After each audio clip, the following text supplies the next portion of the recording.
Hey guys, welcome to Solo ReacTalk. Today I'm going to be reacting to every single Warhammer 40K faction explained part 2.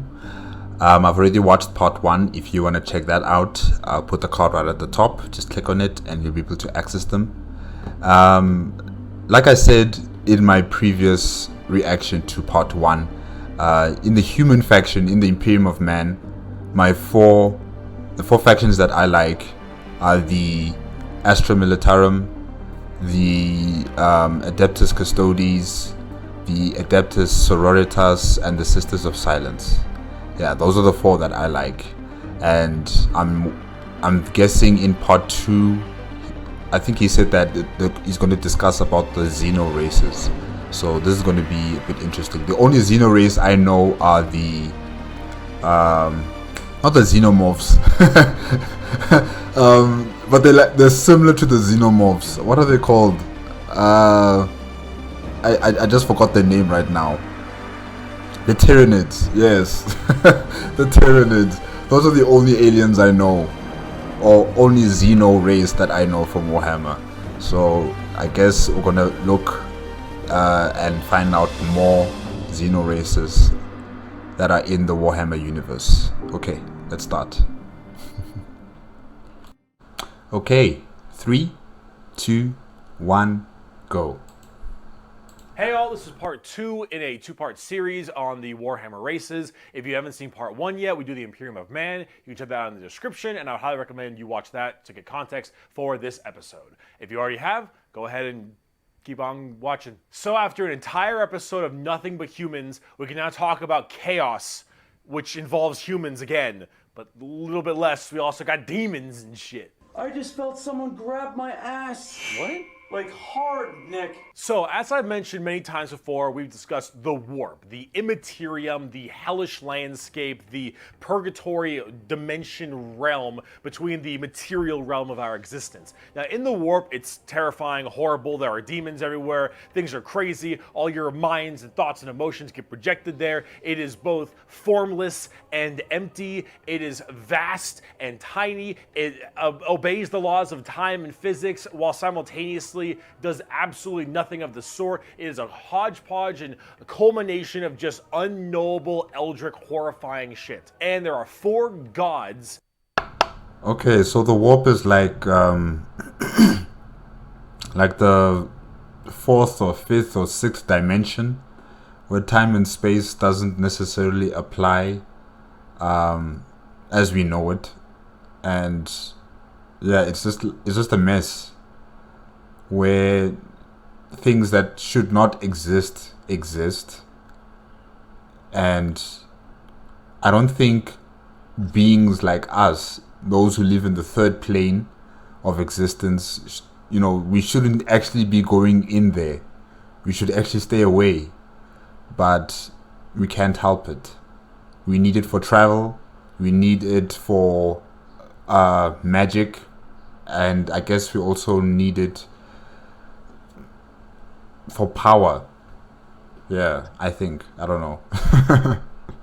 That permeate in chaos and the warp. These are the 4 major chaos gods. And if we wish to learn about chaos, we need to learn about each and every single one of these chaos gods. First up, we have Khorne, and he is the easiest. Khorne is your classic Satan. He is all about anger, murder, fighting, blood, guts, death. You ever heard the term blood for the blood god, skulls for the skull throne? That's Khorne. The whole idea is that he is all about the fury and strength of battle. He doesn't care where blood comes from, so long as blood is flowing. He wants to fight and murder and carnage and slaughter and death, death, death, death, death.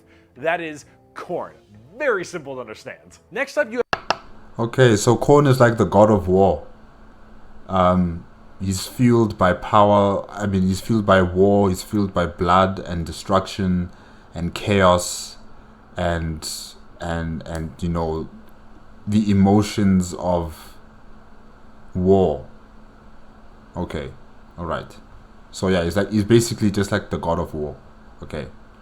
of Tzeentch, and Tzeentch is the god of change. However, the god of change, it's permeates in so many different other ways. He's the most eldritch of all the demon gods. He has this weird way to always be plucking at the strings of the universe. He's always conniving and scheming and doing his best to cause as much little bullshit as he can. Tzeentch is unknowable. Everything that makes sense, he will and won't do. Every future and setting and every type of destiny or fate is all foretold and also changeable. It is set in stone while also completely random. He knows what everything is going to happen and also that none of it's going to happen. You would ask Tzeentch a question, and that question leads to 3 more questions, and those questions lead to the heat death of the universe, which asks 4 answers to those questions, and then he thinks to himself, what are questions even really? And are you even asking the questions, or are you simply giving paths to answers and other horseshit? Tzeentch is just, I'm gonna fuck with stuff. He is yes and he is no. He is the understanding and he is complexity. He is unknowable. And that's what the God of Change is about. Very bizarre. And he likes birds a lot. I don't know why. Next up we got... Okay, so Tzeentch, the change demon, or chaos god of change. I think he's like a procrastinator. He can't make his decision on something. He's always, changing his mind. He's always guessing if this is wrong or if this is right. Just like Bricky said, he continuously says yes and no and maybe not, and he knows the future. He knows all possible futures. He knows all possible, unpossible futures. So he's never really, deciding on one path. There's always a billion other paths to take. Okay, wow. Papa Nurgle. Papa Nurgle, he loves you for who you are. Probably not. He will murder you just the same. But Papa Nurgle is about rot, pestilence, death, and decay. He is the end of everything. Him and Tzeentch. Someone in the comments last week for part 1 said that Papa Nurgle will take care of me. When I said that I was sick. Whoever you are, you know who you are. You know who you are. That was very wrong of you to say to me. Now that I know what Papa Nurgle is, no man, come on. Do not like each other very much, because where Tzeentch represents change and adjustment, Nurgle represents stagnation and death. He is all about miasma and pestilence and large bloat and pus and organs and people just being sedentary, sloth. He is the idea that everything will rot and decay and die. Nothing is certain besides decay and death. All of us will end up the same way, and broken down through just sheer never-ending decomposition. So the joke that Nurgle always loves you is generally because of that, because we all end up the same. We all rot, and we all die and wither. That's Nurgle, and he's got a general theme of course, pestilence and different kinds of diseases and sickness and things of that nature. That's generally Nurgle. He's pretty easy to understand as well, and he chunk. Finally, we have... Okay, so where Tzeentch likes birds, Nurgle likes flies and maggots and all that stuff, because I could see some flies and maggots in some of those art imagery. Yeah, Nurgle is nasty. I'm sorry. I know eventually all of us are going to die, and our bodies are going to decay, and it's going to look nasty, it's going to rot, and it's going to smell. I know, but how could people think about something like that and have it exist in the warp? Like, guys, do we really think about death that much that we would create a being like Nurgle to exist? Ugh. I think Khorne would be enough, but I guess not so. There has to be someone who represents our stagnation, our decay and rot. Yikes. the youngest of the Chaos Gods, and that is Slaanesh, also known as the Prince of Pleasure or the God of Unspeakable Excess. Slaanesh is generally referred to with sex, but it's not only sex, it's just that's a good avenue if you want to make stuff. Slaanesh is just the idea of the senses of the body being cranked to not just 11, but more like 17. See, we'll discuss Slaanesh a little bit more when we talk about the Eldar, because they done fucked up, but it, or whatever, is mainly about just the excess of emotions. And therefore, sex is generally a large part of it. However, it's mostly... I like this picture. I like this picture. I really like it. I think that's her, Slaanesh, busy licking a man with her tongue that's got bones, teeth sticking out of it like that, and her hand is in his I don't know, like scalp inside the skin like that. That's nasty. But look at his face. He's enjoying it. Pain and torture. Lots of pain, torture, but sometimes sexually related or drug related. Lots of drugs. Lots of drugs. Slaanesh gets off on everything. Extremes in happiness, extremes in sadness, extremes in pain and sadism and masochism. And of course that goes along with the sex part of it as well. It's generally referred to with sex because of the color scheme, very purple, lots of exposed genitalia. A lot of their models have like exposed nipples and stuff. And that is generally the theme you go for from a physical side, but it really embodies everything, mainly pain and also the excessive amounts of emotion. So when it comes down to it, you'll find a lot of them have things like spikes or whips or any kind of BDSM style gear because it is unspeakable excess, the Prince of Pleasure, everything in excess to the point where it is just sheer frightening. That is Slaanesh in a nutshell. A little bit bizarre and a little hard to describe sometimes, but as we talk more about the Dark Eldar later in this video, you'll understand it far, far better and far more than you'd want to. Now you might be thinking, why would anyone ever want to join? Okay, so Slaanesh is like a drug. You know, like a drug that just amplifies your emotions, amplifies your desires, amplifies your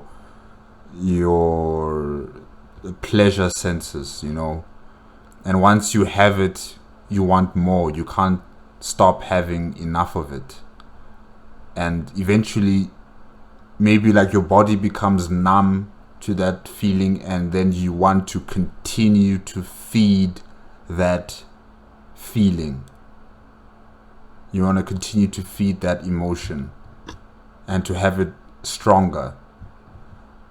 Yeah, I guess that's what Slaanesh is about, because, you know, excess emotions, torture, pain, sadism, sex, and other forms of pleasure. Yeah, I guess her or his abilities are mainly due to addiction. Not only human, but other Xenos who also project their thoughts into the warp. It's mainly due to their addictions to these kind of pleasure senses. So I guess I understand that one. The only one I don't really get is Nurgle's one, the Nurgle, Papa Nurgle. I mean, really, I didn't think that we would think of death and rot and stagnation that much, that this chaos god would be created. But yeah, that's interesting. Yeah, let's continue. Chaos. They all look horrifying, screwed up, and just frightening things, right? Well, the thing is that, of course, one, your mind is put into the warp and the materium, so you can be easily swayed by chaos demons when they get into your head, especially if you're a psyker. Sometimes regiments of the less mentally strong people, whether they be civilians or, say, low-level guardsmen or conscripts, can be easily swayed by this and become chaos cultists and stuff, and they serve their dark gods and whatever god they personally prefer. However, and this might seem strange, chaos in their own right isn't necessarily evil. See, the warp is every manifestation of emotion and being, every soul, everything of existence. This includes all the good things. All the different chaos gods have another side to their coin. Khorne might be death, murder, slaughter, slaughter, but he's also got this weird sense of survival of the fittest, trial by combat, and honor. Khorne will never lie to you. Khorne will never stab you in the back. Khorne isn't about conniving and scheming. Khorne is about straight up mano-y-mano, you versus me, get in the ring, we're gonna murder each other hard right now. It may not be a good thing at the end of the day, but it is that other side of the coin. Him and Tzeentch generally don't get along because Tzeentch is that conniving schemer, but he's also about the idea of hope. Where there is change for your predicament. There is change for your problem. The hope of the galaxy, the ability to bend the world to your will, the idea that your fate is not set in stone, but in reality that you control your own destiny and can control it whenever you want, the changer of ways. That is Tzeentch. And of course, Tzeentch and Nurgle hate each other because while Nurgle does represent stagnation, death, and decay, he also represents finality. An ending. The fact that you can be mentally at peace knowing that you will end and how you will end. Fear of the unknown, fear of change is not present with Nurgle. With Nurgle, everything will rot and die, and that provides that finality, that ability that this is over. We are all the same, and we will all end the same. We know the meaning of life. The meaning of life is to live and die and rot. And with that, it brings peace of mind. Slaanesh is a lot more simple. While they are the excess of emotion, they are also the representation of emotion. Slaanesh embodies happiness. Slaanesh embodies excitement and joy and pleasure, not only in the sense of the physical, BAM! Style of pleasure, but also everything else like food and drink and air on your cheek and sunlight, the feeling, emotion and feeling. All of that is also represented with Slaanesh. So you have to ask, why are they always represented as super evil skulls and spikes on everything and want to murder everybody?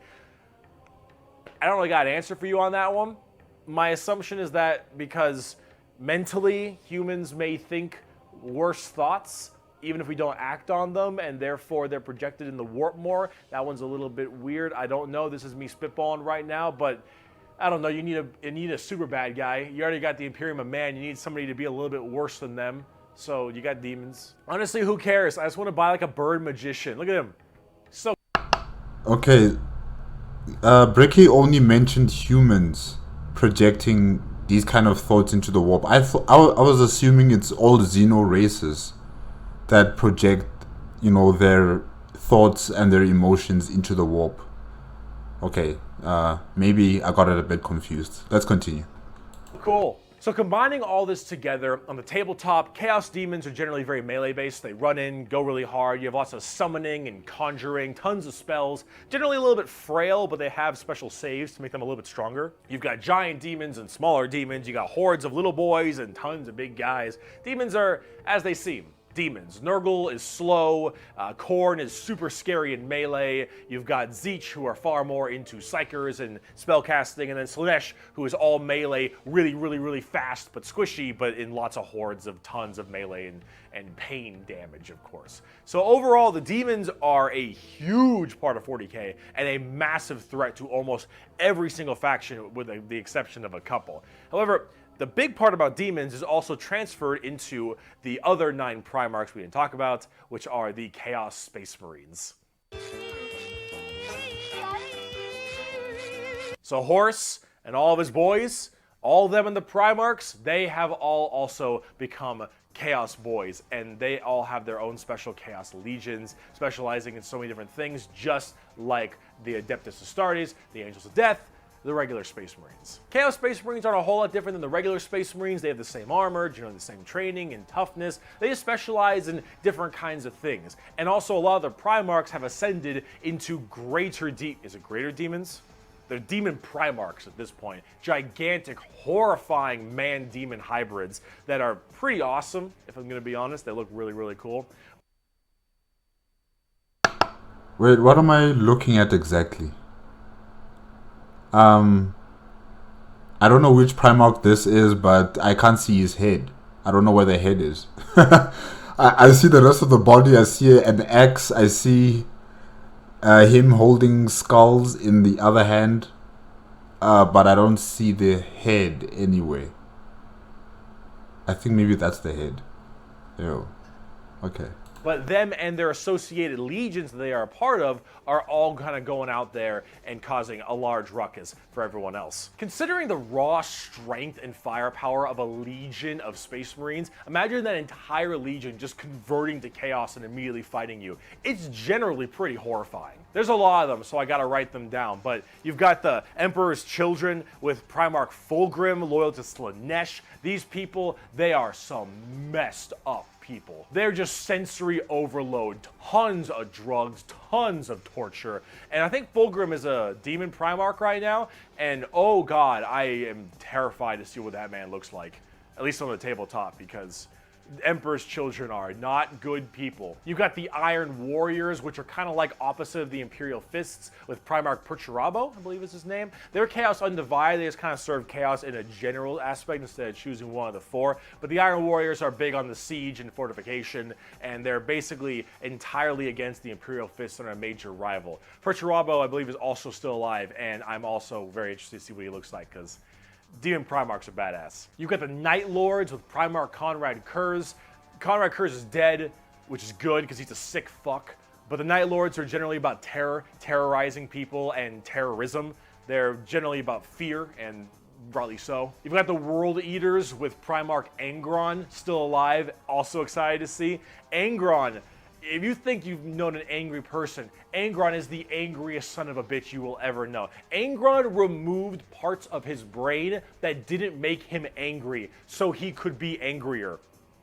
Angron. Fucker's mad. You've got the Death Guard with Primarch Mortarion. They actually have their own special codex and their own major army on the tabletop. Mortarion himself is actually one of the models, and look at him.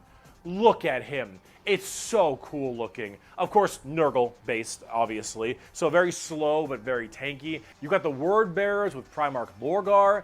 Lorgar is, I believe, still alive. I don't know what's up with him at the current moment, but the Word Bearers are generally the people who caused all the major problems in the beginning. At least I blame them for it. They're little assholes. You got the Black Legion with Primarch Horus. Get fucked, nerd. You've got the Alpha Legion with Primarch Alfarius Omegon. Chaos, I think. And then finally, you've got the Thousand Sons with Primarch Magnus the Nerd. Thousand Sons also have their own book, just like the Death Guard. Magnus is also a tabletop model. He looks... Okay, that's actually cool. That's actually cool. Compared to all these other ones that I've been seeing right now, like, what's Angron, maybe? And Malfurion, I think that's what they called him. The guy that looked like a giant moth that was decaying. Yeah, oh gosh. But this one's cool. This one's cool. Super cool, as you can tell, and they're all super heavily Psyker and kind of Egyptian themed. They look pretty neat, but overall, with all of these Chaos Space Marine factions, you can play as a lot of different ones, but the main ones that you can really work at are standard Space Marines, Chaos Space Marines, as well as the Death Guard and Thousand Sons, as they are the most fleshed out, especially on the tabletop at least. See this right here? This is a really good way to describe the Chaos Space Marines. What the thick-headed fools with their broken corpse of an emperor fail to understand is that not only can they never defeat us, but they cannot hide or flee or shield themselves from the triumph of chaos. They are finite and we are unbound, undivided. They must not err, or they shall fall to heresy. All who fall join our cause. Every imperial fool who dares to open his eyes is a willing recruit. They strive merely to hold back our fury and might, and it consumes them. Thus, you can see chaos is inevitable. We lurk not only beyond their grasp and at their gates, we lurk within the darkness of their souls, on the tip of their tongues, in their tortured dreams. We are them, but freed from the shackles of ignorance. We are them, grown strong, evolved. We are them, but so much more. As hardcore as that quote is, the saddest part is they're mostly right. Chaos is basically unkillable. You could probably get rid of Space Marines, a decent amount, the Chaos Space Marines that is, but every soul that dies goes to the warp. Every Chaos soul will end up back in the warp. And depending on how hard you killed them, they will come back at some point. Every demon you banish will return at some point. Chaos is unstoppable. The warp is unending.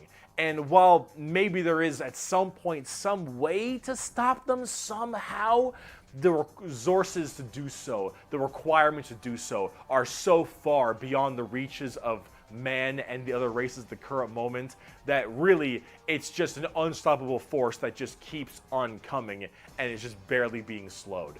Chaos is by far the biggest threat. They are without number, their legions are everywhere, and yeah, they're pretty scary.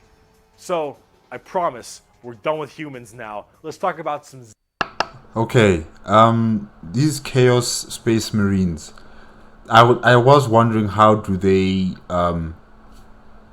replenish their ranks, because I wonder if they're still having the gene seed of their Primarchs in them, and how is it possible that they're able to transplant the gene seed to a new host?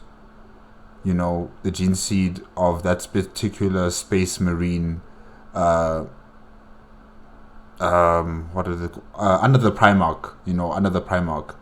Like, who would they give it to? Would they give it to like a regular human being, and then that regular human being becomes a Space Marine with Chaos influence, and then, he becomes a Chaos Space Marine, or like he said, like Bricky said, they don't actually die. Once you kill them, they come back after some time. So I guess maybe that's understandable. How do they replenish their ranks? Because I have been wondering, the Space Marines that kill the Chaos Space Marines, how is this situation still prevalent after so many years? So I guess Bricky kind of answered that question for me. So they don't actually die. They just come back after a few years, maybe a few moments, and then they keep doing what the Chaos Gods demand of them to do. That's interesting. Okay. Xenos. So let's talk about the Eldar, or also known as the Eldari, which are a super hyper-specialized and very technologically advanced race of, elf people. They were, as well, responsible for the creation of Slaanesh, the newest demon god. How'd they do that? Debauchery on a world-ending scale. See, back in the day, it was just Khorne, Tzeentch, and Nurgle. And the Eldar are very, very ancient. Millions of years. These Eldar, however, have a bit of a sensory problem. Every kind of pain or feeling that you have is a little bit amplified compared to the normal. However, with Eldar, as their race advanced so excessively, and they became so self-reliant, and everything became so easy, there was no requirement for food production anymore, there was no shortages, everything was basically done. Everyone was so comfortable, and that comfort breeded this weird sedation, and that sedation breeded the requirement for more and more debauchery. Debauchery! Debauchery! Debauchery! When everything you have can be so easily acquired, you will end up down this road of pure debauchery. All of the senses the Eldar had that were so powerful, things like feeling, happiness, sadness, and just evil and good, all needed to be satisfied and satiated. And the desire to satiate these senses grew more and more with worse and worse debauchery. It started off with things like sex and drugs becoming so much more rampant because these are the first things you generally turn to when requirements for living are so easily accessible. It would get to the point that made Sander Cohen in BioShock look sane. All right, this is the kind of debauchery it led to. It was constantly satisfying and satiating these sexual and sadistic or masochistic fantasies that only elevated and elevated, and this was species-wide. People started going down darker, more depraved, and more violent paths as time went on. However, some people didn't entirely take to that. Some of the Eldar were looking at this depraved species that they had become and said, no thanks for me, dog, I'm good. And they bailed. These are the Craft World Eldar. They left on these giant continent-sized starships called Craft Worlds. They believed in learning the old ways of the Eldar and pushing away from this depravity and Is that a ship? This golden structure, it's amazing. Wow. Okay. Debauchery and going back to their main roots. And so they would segment themselves on these giant craft worlds far in the outer reaches of space. They even had this thing called the Webway. Remember what we mentioned about warp travel with the Imperium? Well, the Eldar had something way safer called a Webway. And the Eldar Webway is actually like a pocket dimension kind of thing. And in that pocket dimension, there were also more horrible, depraved groups and clans that would spend their time in there. And if you imagine the debauchery was bad already, these were debauchery X10. So all of this continued, and it bloated until Slaanesh just burst forth. All that emotion, all that mental, well, thought processes, I suppose, all of this in such a condensed space. Don't forget, this is all being shot, all their souls as well, into the warp. All this depravity right into the warp. So what happened? Boom! Slaanesh was birthed and killed off 90% of the entire Eldar population. Untold trillions had their souls ripped from their bodies and their actual fleshy bodies devoured by Slaanesh demons. The entirety of the Eldar race was eaten alive and their souls consumed to the Prince of Pleasure. All of them got fucked up. It was so bad that it literally... Okay, I'm just trying to imagine that in my head right now. Like, Slaanesh is born, right? And then the Eldar's souls are being sucked out of their bodies are left behind, and then demons come and eat the bodies. It must have been such a party. Like, really. And just imagine an entire world of Eldar dead, and demons just pop into existence and start eating the bodies. I mean, just imagine the sight of that. It would be insane. It'll be just a huge demon party of just a buffet. Eating galore until you're full. Wow. Alright. Really ripped a warp hole into the fabric of the materium called the Eye of Terror. That's literally this like quasi horrifying gateway portal from the materium and the immaterium right next to Cadia. And it is horrifying. So this Slaanesh, also known as She... Okay, what is Cadia? This is the second time I hear him talking about Cadia and he's crying, but he doesn't really tell us anything about it. He who thirsts by the Eldar slaughtered the entire population except for a couple. Those in the craft worlds were actually not affected by this as they were so far in the reaches of the galaxy. That crazy crack, that birth of Slaanesh only affected the ones in the center. So these craft world Eldar were able to escape, but Slaanesh got their sights on them. Every time an Eldar will die, their soul doesn't just pass into the warp naturally. It goes straight to Slaanesh, craft world or not. What about those people in the Webway? Well, imagine that giant birth happening, but they were only able to just barely get a grasp onto you. Slaanesh was just barely able to hold on. These people are the Dark Eldar, or also known as the Drukhari. The Eldar population right now is so massively small. It is minuscule compared to any of the other most of the other populations in the universe. The Eldar are consistently having issues trying to get their population. Okay, this is cool. I like the red hair behind the armor. I think it's a woman. I'm not sure. But yeah, I mean, it looks like it's a woman. That's cool. Up because as their souls are constantly being hungered by from Slaanesh, they realize their entire species is doomed. And they understand it very well. Since the time of the fall, our race has been haunted by what we, in our reckless pursuit of hedonistic indulgence, gave birth to. Though our dreams once overturned worlds and quenched suns, we are now but fitful shadows clinging to the edge of existence. All the stars in the sky cannot blot out the hateful glare of the red moon's eye.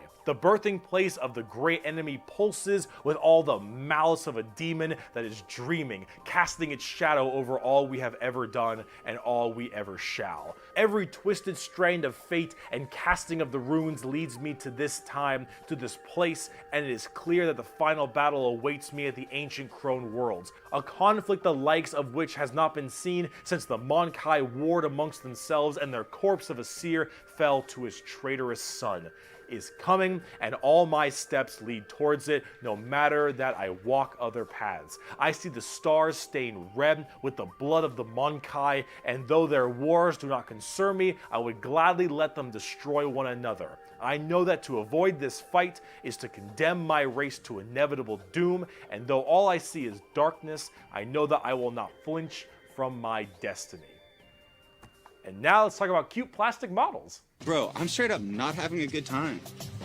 The first playable race we have for the Eldar are the Craft World Eldar and living in those Craft World starships I mentioned earlier. And each of them have their own kind of Craft World, almost like a Space Marine Legion. Each Craft World is in itself its own special kind of group. And the Eldar themselves are very fast and rely a lot on trickery. They are squishy, a bit weak, but they're very in tune as psychers. Tons of psychers across the entire Eldar population, and their weaponry and abilities are fast and extremely hard-hitting, but of course rather fragile. Understanding an Eldar's brain is an exercise in futility. They are all over the place in confusion and trickery on a whole galactic scale. They fight weird, they think weirder, and Eldar in their own right really rely on this to keep their species alive. They need to think about deception and the strangeness of what they do if they truly want to not be immediately murdered and They kind of remind me of the Chaos God of Change, Zint. You know, how he's also all over the place. He's not really stable on one thought. So I guess maybe the Eldar are quite similar to the Chaos God of Change. Yeah. slaughtered wholesale thanks to their entirely small population. However, I must say that it seems like their population is getting slightly better. These craft worlds hold millions upon millions of people. And as they continually, reproduce and have their craft worlds expand, losing a few people in battle, while hurts a lot, they aren't really losing what's extremely precious to them. It's not like every single death means the death of their species. It seems like they're kind of on the upturn a little bit. They're still a doomed race being sucked into Slaanesh every time someone dies, but they are definitely doing a little bit better than they were before. Eldar are fast, cunning, and what they don't make up for in tankiness, they make up for in extremely advanced weaponry. They also call humans Monkai, which is something I mentioned earlier. That is a derogatory slur for humans in the Warhammer world. Why is it called Monkai? Well, it's because you can't, in your game, call people monkeys. On the tabletop, exactly what I said.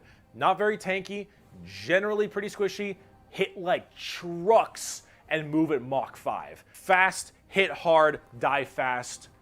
Exactly how it sounds. They've been good for a very long time, too. We bring only death and leave only carry-on. It is a message even a human can understand. Eldar. So, Drukhari. Let's talk. Okay. I also want to just say that, the elves of the Warhammer universe also remind me of the elves from the Dragon Age game series. Like how the elves of the Dragon Age series were also magically advanced. They had a huge, powerful civilization that came crashing down due to the machinations of their gods. But here, the Eldar, they created a god that literally destroyed their entire civilization. And the Eldar call humans, what did you say? Monkai. And the elves in Dragon Age call humans Shemlin, quicklings, because we die very young, while elves were meant to exist for hundreds, maybe thousands of years. So I kind of see some similarities there as well. It's quite interesting. What about the Dark Eldar? On today's episode of How Fucked Up is Fucked Up.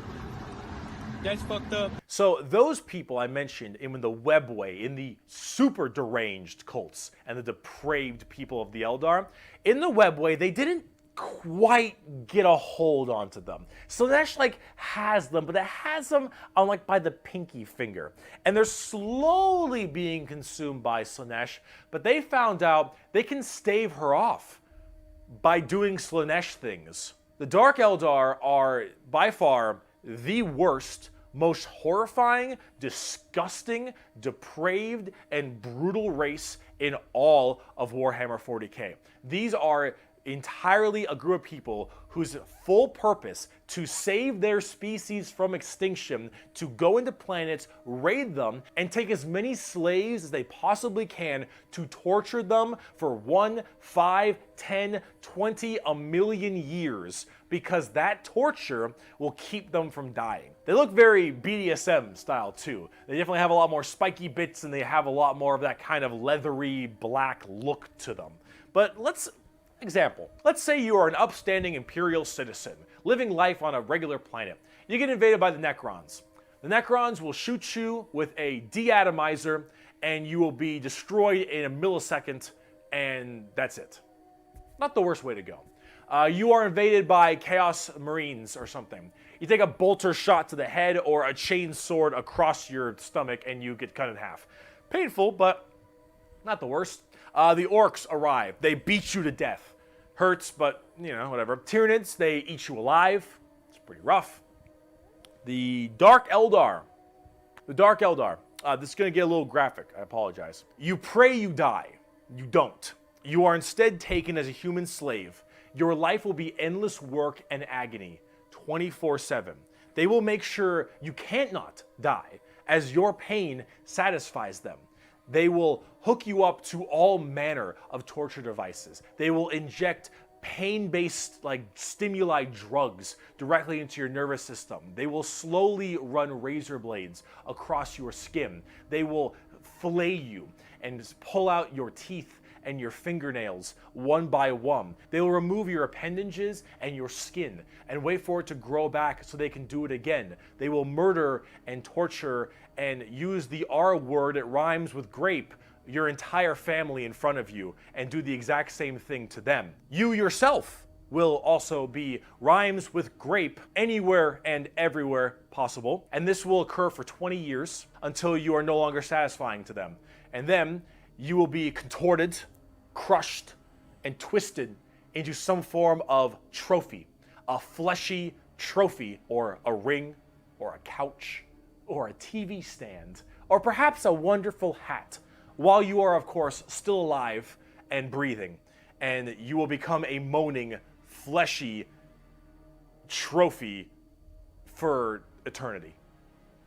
And that is what happens when you are taken by the Dark Eldar. They are the most depraved, most horrifying race in all of 40K.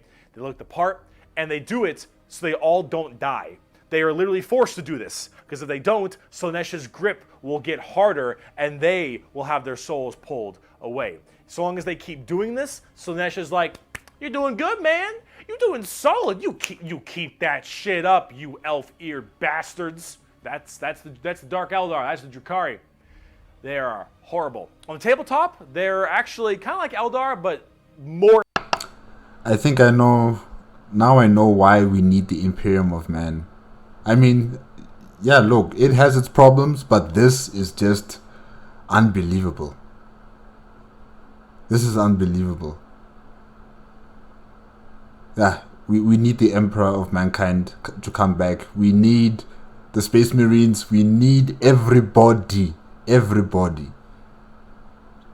to help to defeat these guys, because I know Bricky says that Chaos armies and Chaos demons are dangerous and they're the most powerful faction and everything, but they don't grape you. As far as I know, I don't think so. Maybe Slaanesh's army, maybe they do the grape on you, but come on. Your skin being flayed, your nails being pulled out, you are being graped in front of your family is being graped in front of you, and then you are transformed into a ring or some sort of furniture. No. We need the Imperium of Man. We need it. We need it. Extreme. They are even squishier than the Eldar, but they hit generally even harder. Fast attacks, skirmishers, really quick, speedy, like get around them, do a lot of damage, get away kind of stuff. That's most of the Dark Eldar. Look up the definition of grim dark in a dictionary. You'll find a picture of the Dark Eldar. And Sev from Public Commando. A quote from Mr. Vecht. We are the lords of despair, masters of terror. Dread and agony are our meat and wine, and they are plentiful indeed. Dark Eldar. Let's talk about the Harlequins. Clowns. What's the matter, Andy? Don't you want to have some fun? The Harlequins are a bizarre race of Eldar. They're demonic clown performers. They're like a weird mix of Sander Cohen from BioShock and Jin from League of Legends, but in a more clown theme. They're artists of death and perfecters of their craft. They do not belong to Craft Worlds or any of the weird Drukhari people. They guard something called the Black Library, which is this giant tome of never-ending knowledge deep in the heart of the Eldar webway, and also guarded by their god named Kegorok, I believe is how you pronounce his name. He is the laughing god, but it's the Eldar's laughing god, and these are the Harlequins, the Harlequin clowns. These are Eldar clowns, okay? So imagine the things that an Eldar, these depraved individuals, would find funny. And this is the god of that. It's a horror clown. These are gods of horror for us normal people. For them, they're like, oh, it's so funny. They're all dying horribly. Honk, honk. They're very bizarre and difficult to describe. They've escaped the ruinous powers of Slaanesh somehow, but their main thing is guarding that Black Library. And the Harlequins just... they're demon clown performers. They're barely any models on the tabletop. They're good in melee. They're demon clowns. I'm not sure. I got a quote. It is too easy for an Eldar to embrace the obscene virtues of chaos, for Slaanesh is nothing more than a manifestation of the Eldar mind in its most wild and unconstrained form. Human morality is meaningless to the Eldar, and to the dark side of the Eldar mind, all life is to be expended at a whim. Cruelty and generosity are but the impulse of a moment. Beauty and sensuality are virtues that can be expressed in bloodshed just as easily as in song. To an unfettered Eldar mind, there is neither sanity nor madness, but merely a wave of perfect existence fulfilled by its own savage momentum. They're very strange. The Harlequins, Drukhari, Eldar, they are an anomaly that make humans seem completely easy to understand in comparison. They range from rekindling their civilization to horrifying murder and also clowns. They're all over the place, but honestly, they represent quite well and are rather interesting, especially with the whole Slaanesh murdering everyone bit. So, yeah, Eldar. Now, bugs. Ma, they following me, Ma. They following me. Who followed you? The bugs. The bug! The Tyranids. Now, you want to talk something a lot more fun, a little more simple than all this crazy Eldar shenanigans? Let's talk the Tyranids. They're bugs. Do they look like Zerg? Hell yeah, they look like Zerg. You want to know why they look like Zerg? Because they were actually supposed to be what Zerg were. Apparently StarCraft was supposed to be a 40K game in the beginning, hence why they look so much like Eldar, Zerg, and the Imperium of Man. Like, kind of Space Marine-y. What? What? Interesting. Very interesting. Okay. Those Marines, huh? They look a little bit Space Marine-y to me. Maybe. I don't know. You really fucked up on that one, Games Workshop, didn't ya? Tyranids are a giant infestation of unfathomable proportions. These are giant, extremely bio-advanced hive mind organisms that are basically all about absorbing as much biomass as they possibly can to evolve and mutate to be extremely potent and powerful and kill and eat anything in their path. They are probably the least evil faction in all of 40K because all they want to do is eat shit. They want to nom nom the entire galaxy. They hangry and we food. Also, this Tyranid hive mind has a presence in the warp. In fact, Tyranids in their own right have a massive presence in the warp. They have a thing called the shadow in the warp specifically, where when they are coming in to invade a planet, they have this weird ability to kind of cut off the warp on all the psychers on that planet. And how do you get help across the stars? Well, you need the warp because you need that for interstellar travel. So with people unable to call for help from the Tyranids, these are just easy pickings. And an entire giant Tyranid hive fleet comes out of orbit and just will massacre, absorbing all that biomass and turning them and all of their other Tyranids into even more advanced monsters. They come in so many varieties too, all based on what is important. Tiny little ripper swarms for scouting and having little dudes eat people up, to the Hormigons, Termagants, and Gene Stealers, all the way to the Hive Guard and the Exocrines and the Swarm Lord, to Hive Tyrants and their giant battle fleets, and even something as crazy as the Hierophant Bio Titan. The Tyranids come in all forms and sizes depending on what they require. They are extremely good at anti-biological weaponry. There is no way you can plague them or blight them. They have extremely strong armor, carapaces and such.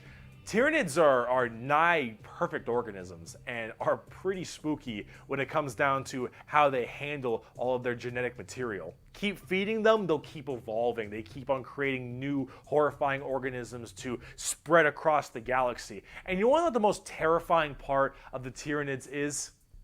We might be surrounded. There have been around 6 or 7 Tyranid hive fleets. Behemoth, Kronos, all these different kinds of hive fleets. And they've all arrived in the galaxy from different points. Different sections of the Milky Way galaxy have had different Tyranids come through. This reminds me of Stellaris, the Praetorian Scourge, one of the final crises of the game. The Praetorian Scourge also arrive into the galaxy at whichever direction, whichever point, and they invade the galaxy, and they also kind of operate just like the Tyranids, you know, in a biological kind of sense. They're a hive mind. They also eat biomass of entire worlds, and you know their ships are also living organisms, and they have different forms of Praetorian Scourge species. So yeah, they kind of remind me of the Praetorian Scourge from Stellaris, and also yes, the swarm from StarCraft. They also, like, I'm still a bit shocked. I'm still a bit shocked that actually StarCraft was supposed to be a Warhammer game. But yeah, that's interesting. That's interesting. True. And that is horrifying because as far as we know, we could just be surrounded on all sides by Tyranids. The only reason you may not hear a whole lot about Tyranids is because it's a little bit hard to have a bunch of story off of one hive mind genocidal monsters. All these giant bugs swarming in, killing and eating everybody and evolving. Oh, I mean, as cool as there are some cool characters, the Swarm Lord, Old One-Eye, you can't really have a whole bunch of major character-based stories around them. As awesome as they are, they're simple. They want to eat you. They want to eat you and absorb your biomass. They are simple bugs. If you want something a little bit more complex, talk Gene Stealer cults. I can have all the pot I want, I get around faster than walking, and wherever I need a seat, I can just sit on my balls. Gene Stealer cults are a special brand of Tyranid that can slowly infect themselves into different kinds of society. And by infecting them, they can rise up to where they all pray and believe in these regular humans, pray and believe into their Tyranid hive mind gods. And these brood lords, and I think they're called patriarchs, all can turn an entire world all based into Gene Stealers, and these are called Gene Stealer cults. An entire hive world of the Imperium can be turned into nothing but servants to the Tyranid masters just by infecting them and screwing with their genetic code a little bit. They also have this cool Mad Max look which is really neat. They are definitely one of the bigger threats to the Imperium besides Chaos. I keep saying biggest threat to the Imperium. They're up there though, because you, dingus, stepped on a bug in middle school. Asshole. There is a cancer eating at the Imperium. With each decade, it advances deeper, leaving drained, dead worlds in its wake. This horror, this abomination, has thought and purpose that functions on an unimaginable galactic scale, and all we can do is to try to stop the swarms of bioengineer monsters it unleashes upon us by instinct. We have given the horror a name to salvage our fears. We call it the Tyranid race. But if it is aware of us, it must know us as nothing but prey. Tyranids, they're cool. But are they as cool as the Orks? Okay, the Tyranids. I'm wondering, do the Chaos Gods also affect the Tyranid swarm? Because I heard Bricky say that they also project themselves in the warp. And they're a hive mind organism. So I'm just wondering, do the Chaos Gods also have some sort of influence on the Tyranids? And in what way exactly? Because it's one mind organism, like which god has more sway on the Tyranids? I'm wondering. Maybe Nurgle? Maybe not Nurgle. Maybe Khorne. I don't think Zinch. I don't think Slanesh. Yeah, but maybe Khorne or Nurgle. Probably. I don't know. Every screen's gone red. That means I'm super fast. Orks, orks, orks, orks, orks, orks, orks, orks, orks, orks, orks, orks. I fucking love orks. So, yes, the green monsters, the green tide, the green skins. These orks, they are in fact a race in 40K. The orks are as exactly what you expect them. They have archaic weapons, they're big boys, they have axes, and they have got big old teeth, and they want to kill everything, and there are so many of them. The only reason they haven't taken over the entire galaxy is they can't stop murdering each other. Orks are so cool. Orks don't have philosophy. Orks don't have existential crisis. What matters is who's the biggest orc. You listen to that guy because he the biggest orc. He big orc knows best. You win through the power of imagination. Of all the races I have battled throughout the galaxy, the orc is the hardest to comprehend. They wage war with machines that should not work, care little for strategic gains, and are just as likely to slaughter each other as the enemy. How does one battle an enemy that defies all logic? As an orc, you're enjoying life. You're enjoying the life you're given. Your whole life and job and purpose is to get up and beat each other to death because you can. The biggest orc is the man who understands everything. He is the boss. And orcs have this really weird, like, big, dumb, stereotype British accent, which is just hilarious to me. Those are orcs. You fight. You like to fight. Your whole purpose is to fight. You wage war because you want. Is that orc having like a rocket pack, a rocket jack pack or something on his back? That's okay. That's interesting. That's interesting. I like the goggles as well. To wage war. You got your boss over there, and you better listen to the boss, because if you don't listen to the boss will squish you and make you an example for the other orcs, and then you can't fight because orc dead. And orc dead can't fight because the orc dead. Orcs. They scrap together machines out of parts that don't make any sense, and because they believe, they have the mental imagination that that machine will run, it'll run. If that machine's out of gas, you're driving that machine with your fellow orcs, and the biggest orc is behind the wheel, and you run out of gas, some orc behind you is like, oh, Zog, we're out of gas. And the big orc is like, no, we're not. I filled the fucking gas tank up earlier. And all the other orcs are like, oh yeah, you did do that. And then you turn the fucking mech back on and it works again. Does it have gas? Probably not, but it works. The power of imagination. They paint things red because it makes them think they goes faster. They paint things purple because it's the sneakiest color. You wanna know why? You ever seen a purple orc?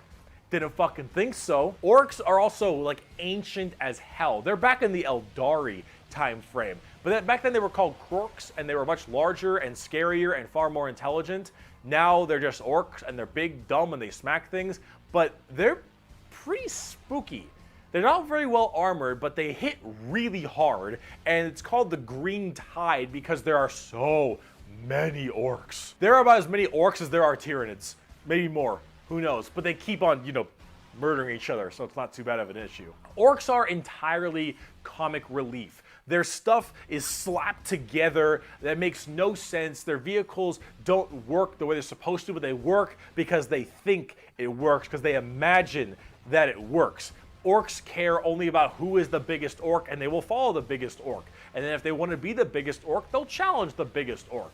And then when they go and they issue a WH is just war in orc, they murder everybody and everything in this giant tide of green orcs who are just excited to be hitting something. They don't care that they're hitting Eldar or the Imperium or Tau or anyone in between. They're just so they get to beat shit up.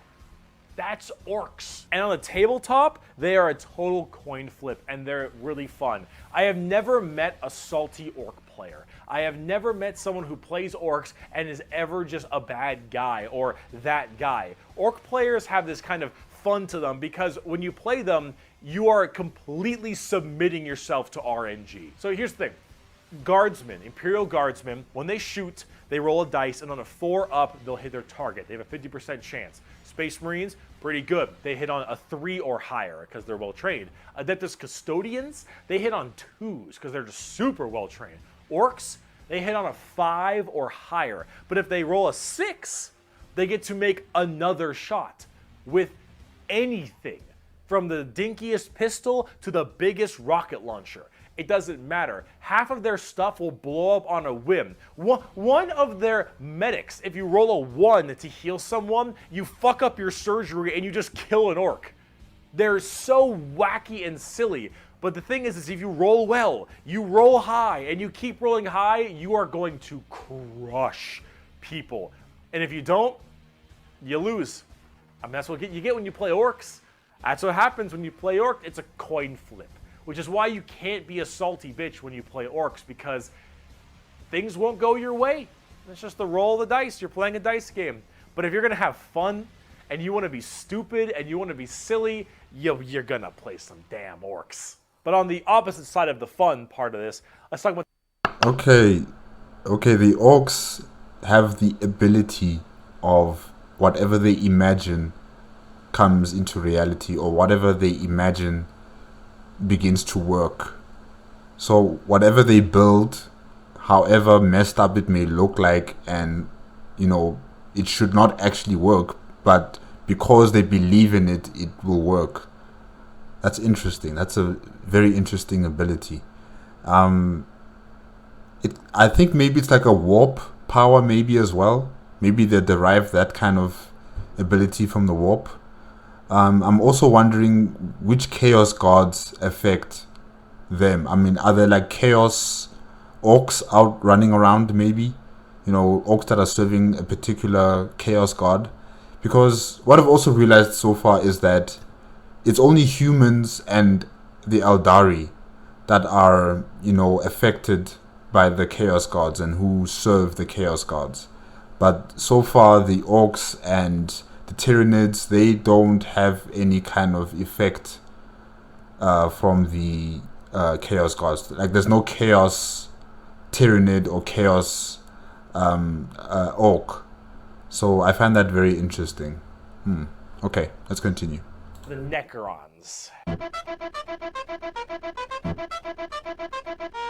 The Necrons are spooky, scary skeletons and very grimdark again. They have a much more fleshed out lore than before. Back in the day, they were just undead Egyptian space terminators, and they still look that way, but now they actually have a story. So way back in the day, you had the Necron tier. Kind of see a theme here: Eldari, Eldar, Krork, Orc, Necron, Necron tier. So the Necron tier were this race of generally kind of shitty people. Not because they were personally shitty, but because their lives were awful. They were ill-fated to a horrible existence of like radiation and a terrible planet they lived on, and everything just really sucked. Being a Necron tier was just really depressing. They really were looking for immortality. They were extremely reliant on the hope that they would eventually find the key to living forever and just stave off this horrible nature that they were thrust upon them, and therefore they could become the most dominant race in the galaxy. And they found this group. They're called the Old Ones. Imagine them kind of like the Forerunners in Halo or the Xel'Naga in StarCraft, right? These Old Ones were these strong, pretty much omnipotent beings. And they, of course, knew the key to immortality. So the Necrons went to them and said, please, show us your ways. And the Old Ones said, piss off. Not really, they were a lot more humble about it, but they did not want to share their secret of immortality with the Necrons. The Necrons, of course, took this very well and waged war with them, kind of under this united banner. The Necron different dynasties didn't really like each other, but under this one man, the Silent King, he thought the best way to unite his race was to do this giant war with the Old Ones out of spite for them keeping the secret of immortality to them. This was known as the War in Heaven, and this is actually like a multi-stage war, because during this war in heaven, they discovered the Star Gods, a whole new race of people known as the Catan, or the Catan. These Star Gods were also very much like Old Ones, almost omnipotent beings, and they too had the key to immortality. And so the Necrons went to them and said, hey, can you help us fight off the Old Ones? Can you help us kill these Old Ones, you, the Catan? And the Catan said yes. And in fact, we can help provide you with the immortality you so desperately seek. So the Silent King of the Necrons decided to make a pact with the Catan to allow them to accept this generous gift of immortality upon them.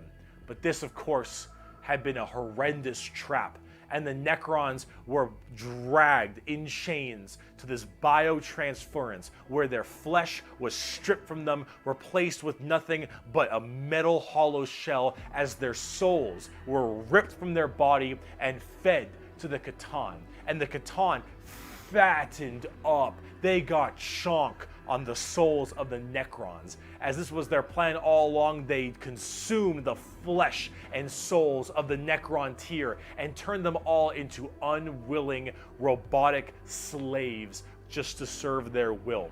And then, with their new-founded Necron army, they pointed their guns at the Old Ones, and the Catan continued their domination of the stars and their genocide, complete and full genocide of these Old Ones. The Old Ones did their best to stave it off. They even created other races, the Eldar and the Orks, to try to fight off the horrifying Necron army and the Catan above them. But there was absolutely no possible chance for them. And the Old Ones were absolutely extinguished across the galaxy. Their entire race completely removed. Full-on 100% genocide. However, during all this, the Catan, so just infatuated with their victory, started fighting each other for fun, for sport, and for small differences, doesn't matter. The Catan, with these overpowered people, they're gonna eventually hit each other at some point. And as they began just menially fighting each other, the Eldar and the Orks actually started pushing on the Catan's borders a little bit, giving them a little bit of a run for their money. And as this continued, this is when the Silent King, who retained his consciousness, decided to leap into action and start a full-scale revolt against their Catan masters. And this revolt was bloody, as the entire Necron army was surged off to destroy these star gods. They were able to, just after suffering horrendous losses, were able to turn the tide of the war. And they took these Catan and they blasted them, because as these star gods are unkillable, they were able to break them into thousands of shards and entrap them in giant stasis vaults to now actually be slaves to the Necrons. And with the Necrons having the entirety of their old gods enslaved to them, they realized that soon their race was about to be attacked by the overcoming new races, the Eldari and the Orks. And so what they did is they retreated into giant stasis tombs in order to preserve their energy and their strength for when one day they would be reawakened and they would be able to rule the galaxy that was rightfully theirs. And then some dingus Adeptus Mechanicus guy diddled with a green console, and now the Necrons are back and they see all these primitive races on their lawns and they think, get the fuck off of it. The Necrons are back, super advanced, and they are here to reclaim the galaxy that they so rightfully believe is theirs. Now, on a tabletop, they're a lot like that. Tons of undead Egyptian skeleton robots that when they die, they just get right back up because they keep on reanimating. Hard to kill, tons of crazy stuff. You can use the Catan themselves as units to fight with. It's pretty cool. The Necrons are one of the three major events in 40K. The Horus Heresy, the Fall of the Eldar, and the Awakening of the Necrons are all pretty substantial events. And the Necrons themselves are pretty dang cool as well. Here's a good quote from a wonderful Dawn of War game. "Lucky creatures, as long last you have found the tranquility of death. I was like you once, clinging to life and blind to the truth. When I uncovered the truth, I too shuddered and paled with fear. Deep in these catacombs I was remade. Here my brethren slumbered for eons while the living grew like weed. My Lord knew this day would come. He had plans for us all. We would purge this world once more. So come, poor victims of life. We will grant you tranquility in these crypts.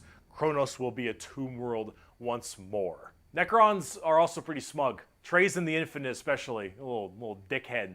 But speaking of dickheads, last race, let's... Yeah, I know about the Necrons a bit because I've been playing the game Warhammer 40K Mechanicus. And in that game, the Necrons are in it. So yeah, I know a bit about them. I also consider them a very interesting race, a very cool race. I'm just wondering about their goals of reclaiming the galaxy. After they reclaim the galaxy, you know, what's next? Because they're dead already. They're in these metallic skeleton bodies. I just don't understand. What are they reclaiming the galaxy for? What's the end result for it, you know? Because, I mean, there has to be some sort of drive for them to be wanting to control the galaxy. I mean, they live forever. They could just leave the galaxy and head out into space like how the Tyranids are. You know, how they go from other galaxies coming to I don't know if this is called the Milky Way galaxy, but I think maybe it is the Milky Way galaxy. But you know, they could do the same thing. The Necrons could leave this galaxy and just head out into space and explore and do other things, you know, instead of reclaiming the galaxy. Because once they have it, then what? What happens next? Talk of the Tau. We made a fucking Wookiee. The exact formation of the Tau Empire is not entirely understood. However, a long time ago, many thousands of years ago, in the 40K world that is, some Imperial navigation vessels were going around through different areas, and they saw a primitive race, blue people, smacking each other with sticks and stones. They thought, dumb Xenos race, who gives a shit, and they bailed. Then this giant warp storm occurred right in that major area, unable to be breached. Then, once that warp storm 6,000 years later subsided, hello, those little sticks. Well, they decided to actually have no war of any kind and all just unite together under one flag of the Tau Empire. And now they have gigantic starships and Gundam robots and lasers and railguns and mechs, and they are here to ruin your day for the greater good. That is generally the Tau Empire. They have this kind of feeling of this homogenous group. All species can go underneath the banner of the greater good. The greater good is their idea of the fundamental increase and help of all. In fact, they are most likely the most like the Covenant in Halo, where they have the overarching prophets, being the ethereals, who are actually kind of dicks and like to pull at strings a little bit, but then you have all these different races directly underneath them, and they all work together in this big group as this large, foreboding race that tries to spread their weirdly pseudo-religious influence across the galaxy. The alien is not intrinsically evil. Do not hate him. Pity him, his ignorance. Seek to understand his differences and equate him with his inadequacies. Only then will he accept his place in the greater good. That is generally the Tau. And if you're kind of wondering like what their mainly big shtick is, well, they're all about big robots and mechs. They have laser rifles and rail guns. They got giant mechs with tons of missile pods and heavy rail rifles and rail guns and burst cannons and ion accelerators and void shields and all this stuff. And that is generally what the Tau's all about. But you're probably thinking, Bricky, this doesn't sound that evil. This doesn't sound very grim, dark Warhammer. And you'd be right. The Tau Empire really don't have that much of a horrifying, grim, dark style like everybody else. They're much more younger, new age thing. In fact, they're probably a lot less evil and a lot even better than they are now back in the day, because they liked having like that good guy faction. But a lot of us who really like the dark, depressing style of Warhammer didn't really like it that much. So, see, the Tau get a lot of hate, and a lot of that hate isn't necessarily unjustified. It's mainly from a tabletop perspective, but as you can see from all the visuals I've shown you recently, they don't really fit in the 40K universe very well. They lack that super dark, dramatic, kind of high gothic level the Imperium has. They don't have the weird kind of like grungy stuff that Chaos or say the Orks do. And the Necrons and the Eldar have their own specific style as well. The Tau really do look like something out of Gundam. And while it isn't necessarily a bad thing, it does definitely not fit too well. There's that. There's also the tabletop problem. In tabletop, Tau are horrible at melee combat, but exceptionally good at range combat. So they blast everyone from really, really far away, and they have a million rules to make it so that it's nearly impossible for you to get into melee combat. So it basically just forces you to bottleneck the game into one specific gameplay style, which is gun to gun. And if you're doing gun to gun, they're going to win every time, because they're the Tau, and the Tau are really damn good at shooting. So it's one of those things that make the Tau generally rather hated, and a lot of different reasons for that, both from style and such. But this is actually one of the things I wanted to end this video with, is that the Tau, while they have their issues, you should not be discouraged from playing them. I'll make plenty of Tau weeaboo jokes, of course I will, but it's all generally in good fun. Anyone who legitimately doesn't want you to play a faction is an idiot, and you shouldn't be giving them the time of day. You pick what you think is cool and what you like. In Warhammer, especially now, factions get better and they get worse. They grow and then they fall. You should only be playing what you think is cool. You like the look, you like the models. If you're talking tabletop, that is what you should be going for every time, is what you think is badass, because things change all the time. But the universe of Warhammer has so much going for it. Every faction has something interesting, every character has a story, and there's a million stories to be told. The universe is vast and exciting, and while it is dark, depressing, and horrible, that is the damn charm. And out of everything I've told you in these two videos, if anything you could take away is the reason why so many of us are so into this series and why we like it so much. Because with so much variety, such an expansive universe, and so much that can be done, you can find yourself having a pretty great time. Thank you so much for watching this video. I hope it has been informative to you. If you'd like to see more of me, Bricky, you have twitch.tv/Bricky for my streams. You have my merchandise site, in which I was wearing all of my merch, but underneath this, because I had to wear this so it wasn't black or white for the green screen, which is a little unfortunate, but it's fine. If you'd like to see merch, it is in the description. Also, if you'd like to support me on my Patreon page at patreon.com/Bricky for more videos like this, then that would also be wonderful. So Twitch, merch, Patreon, anything if you want to support, that would be fantastic. I'd appreciate it. If not, I'm just stoked you got all the way to the end of the video, and that is enough for me. So I'm going to be having some more content like this out in the future. Thank you so much for sticking around this long and being with me through this pretty rough time. That's, I think, all I got. Also, before I go, let me leave you with my favorite Warhammer quote. He who scoffs at the power of the las gun has never ran through a field of 1,000 of them. Bye-bye.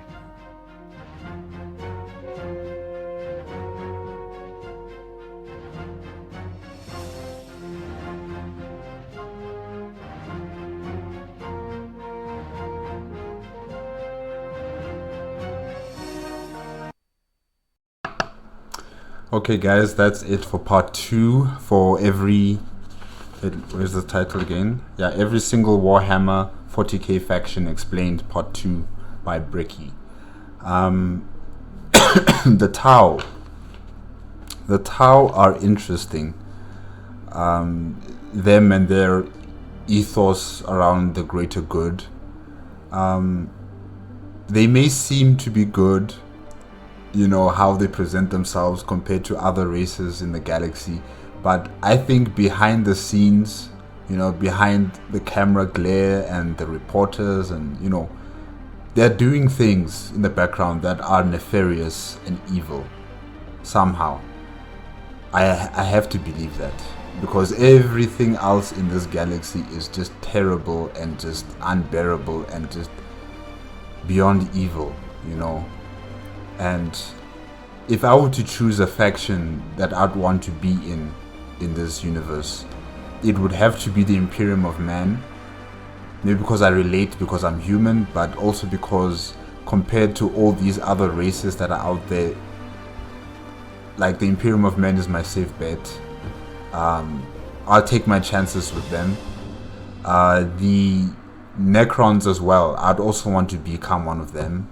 Although, you know, being in a machine body and living forever like that might feel like a prison as well, because you'll be living forever. You won't be able to experience life. You're just kind of like an imitation of life, you know. You're not really there anymore, so it might be a problem, but I think I might choose them as a faction that I'd want to be in. And everybody else, like, I still don't know much about the Tau. Everybody else, it's just terrible. I can't entertain any of them. Maybe the Worldcraft or Craft World Eldar, maybe them. I'd want to become one of them. But yeah, everybody else, and even the factions of the Warp Chaos Gods, I just couldn't. I just couldn't. And also back to the question that I had before about, you know, the Chaos Gods affecting only the Eldar and the humans. But you don't hear stories, or Bricky hasn't actually told us anything about Chaos Tau, or Chaos Orks, or Chaos Tyranids, you know, or Chaos Necrons. So I'm just wondering, why do the Chaos Gods only entertain themselves, or, you know, interfere in the situations or the lives of humans and Eldar? Is it because maybe they are much more attuned to the warp compared to all the other races?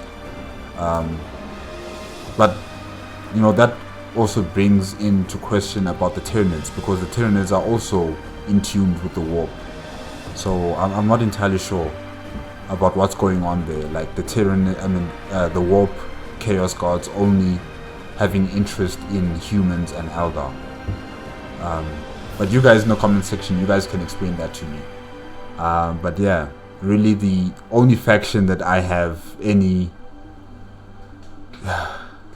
yeah, the only faction that I truly like in this universe, it is the Imperium of Man. Like I said before, I don't know much about the Tower yet. You know, they might be doing some nefarious things behind the scenes. So until I know more about them, I'm still not sure about them. The Tyranids, never. The Orks, they look fun, but I no. Necrons, maybe, they're like a close second. The Chaos Gods, becoming a demon for the Chaos Gods, no. The Eldar, no. Maybe the Craft World Eldar, but not the Drakai or the Eldar clowns, the Harlequins. No. No. And I think the Harlequins are protected by their god. You know, remember they have a god, a laughing god that they worship. Maybe that god protects them from Slanesh and her insatiable desire to eat their souls. So I'm thinking maybe the Harlequins are protected by their god. Yeah. And I guess that's it, guys. That's it with Bricky. And if you guys like the video, please give me a like, comment, and subscribe to my channel. Click on the notification bell if you want to be up to date with my latest videos. And I guess I will see you next time with another installment from Warhammer 40K. Okay, guys, that's it.